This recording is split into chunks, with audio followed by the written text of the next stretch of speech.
Hello అందరికీ welcome back to Dolly dumplings. ఇవాళ recipe వచ్చేసి మామిడికాయ రోటి పచ్చడిని చాలా తక్కువ టైంలో సింపుల్గా ఎలా చేసుకోవాలో ప్రాసెస్ ఏందో క్లియర్గా చూసే ముందు ఫస్ట్ టైం మన ఛానల్ని ఎవరైనా చూస్తున్నట్లయితేనో ప్లీజ్ సబ్స్క్రైబ్ చేసుకోండి. అలాగే ఈ మామిడికాయ రోటి పచ్చడిని అప్పటికప్పటికే తినేయచ్చండి. ఇప్పుడు ఎలా చేసుకోవాలో ప్రాసెస్ చూసేద్దాము. దీనికోసం ముందుగా 2 మామిడికాయలు తీసుకొని సన్నగా తురిమి తీసుకోవాలండి. మీరు ఇలా తురుముకోకపోయినా కానీ మామిడికాయలని చిన్న చిన్న ముక్కలుగా కట్ చేసి చేసుకోవచ్చండి. నేనైతే మామిడికాయని తురిమి చేసుకుంటున్నాను.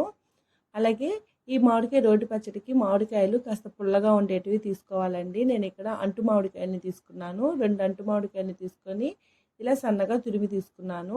ఇప్పుడు ఇందులో 1 టేబుల్ స్పూన్ వరకు సాల్ట్, అలాగే 1/2 టేబుల్ స్పూన్ పసుపు, 1 టేబుల్ స్పూను కారం వేసుకోవాలి. మీరు కారానికి బదులు ఎండుమిరపకాయలను కూడా కచ్చాపచ్చాగా మిక్సీకి పట్టుకొని వేసుకోవచ్చండి. నేనైతే కూర కారం వేసుకుంటున్నాను. ఇప్పుడు వీటన్నిటిని బాగా మిక్స్ చేసుకోవాలి.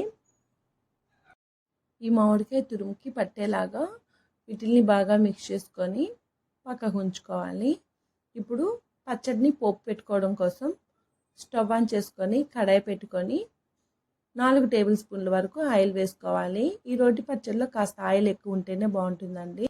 ఆయిల్ వేడైన తర్వాత ఇందులో 2 ఎండుమిరపకాయలని కట్ చేసి వేసుకోవాలి. అలాగే 1/2 టేబుల్ స్పూన్ ఆవాలు, 1/2 టేబుల్ స్పూన్ జీలకర్ర వేసుకొని కాస్త చిటపటలాడిన తర్వాత ఇందులో 1 టేబుల్ స్పూన్ మినపప్పు, 1 టేబుల్ స్పూన్ శనగపప్పు వేసుకోవాలి. అలాగే 1 రెమ్మ కరివేపాకు వేసుకొని చిటికెడు పసుపు వేసుకోవాలి.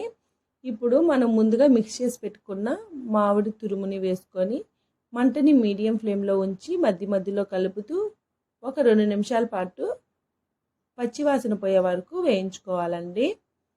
ఇలా బాగా మిక్స్ చేసుకున్న తర్వాత ఇందులో సాల్ట్ సరిపోయిందో లేదో చెక్ చేసుకొని సాల్ట్ని అడ్జస్ట్ చేసుకోవాలి.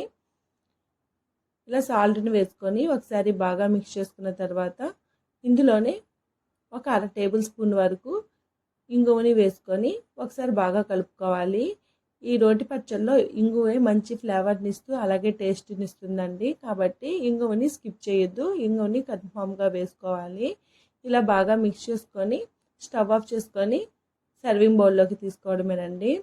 ఈ మామిడికాయ రోటి పచ్చడిని అప్పటికప్పటికి రైస్లోకి తీసుకోవచ్చు, అలాగే టిఫిన్స్లో కూడా తినవచ్చండి.